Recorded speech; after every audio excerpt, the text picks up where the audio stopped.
अस्सलामुअलैकुम दोस्तों, उम्मीद छे मे तुही सारी सु ठीक खुदा सब थनी तुही सारनी सेहत सलामत। दोस्तों कश्मीरस मं छ वुनकसन अख वीडियो क्लिप वारिया तेजी सान वायरल चलान यथ मं जन अकिस लेडी छ हॉस्पिटलस मं जामत इंसान से बच सिंद बदला पंज बच। दोस्तों ये वीडियो क्लिप छ वुनकसन पूरे कश्मीरस मं वारिया तेजी सान वायरल चलान सा वीडियो क्लिप ते हावो तय मगर तम ब्रोह पन्निस बॉय सिंद तरफ अख रिक्वेस्ट यिवान करने कि वीडियो छ पूरे कश्मीर किस आवामस खतर वारिया ज्यादा अहम इसलिए वजह तुही वीडियो एंडस तम बेगर नते वन ति मेरा चैनल छ कर्मत सब्सक्राइब चैनल कर सब्सक्राइब तो सती कर बेल आइकन प्रेस तो वीडियो कर ज्यादा खुद ज्यादा शेयर वो तक वीडियो क्लिप तम पत कर वीडियो मज ब्रोह कुन मजीद कत खुदाया रहम खुदाया रहम तुझो नजर अकिस कोरी जाब पंज बच्चे ये बिल्कुल हु बहु पंज शक्ल वांदर शक्ल ये बच्चे एमिस जत वत फुल जिसम से जत कोर हुंद शक्ल हेको रिवील कर क्या हेको तमिस आइडेंटिटी रिवील कर क्या प्राइवेसी हुंद मसले कयामत निशानी तो बच्चे जाब एमिस बराबर जन पंज शक्ल पूरे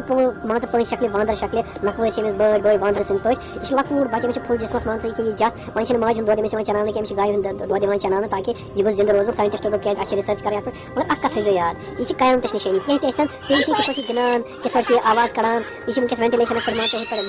दोस्तों ये वीडियो क्लिप आशो तुह पूर वुचमत अत वीडियोस मं कचा सच्चाई तीन हेको वनित कह ना यीन पता कि यह वीडियो कम जाय पे वायरल गोमुत अलबत्त यीन हेको वनित कह वनकस टेक्नोलॉजी हुंद दौर AI युग दौर हो सकता है कुछ एडिटिंग टूल की वजह से अत एडिटिंग कर्म तो युथ वीडियो बनोमुत बाकी तह कचा सच्चाई अत वीडियो क्लिप मुतलिक बासान सो वन कमेंटन में जरूर फिलहाल सोन वीडियो तुम वीडियो कर ज्यादा खुद ज्यादा शेयर चैनल कर सब्सक्राइब वन मिलो नई 6 वीडियोस मं सारे खुदा हाफिज।